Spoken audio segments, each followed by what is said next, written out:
సుకుమార్ గారి డైరెక్షన్లో రంగస్థలం నాకు నటన చూసి ఇతనికి బెస్ట్ యాక్ట్ అవార్డు రావాలని మనస్ఫూర్తిగా అనిపించింది. అంటే అంత గొప్ప పెర్ఫార్మెన్స్ చేశాడు.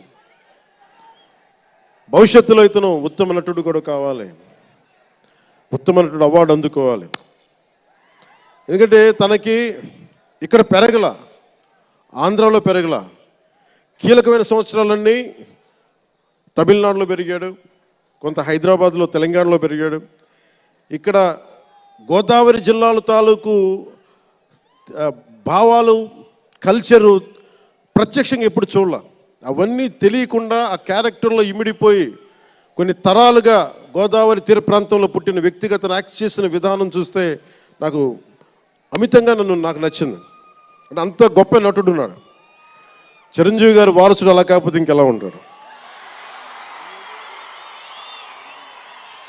చిరంజీవి గారికి తగ్గ వారసుడు. తండ్రి మెగాస్టార్ అయితే కొడుకు ఏమవుతాడు, గ్లోబల్ స్టార్ అవుతాడు.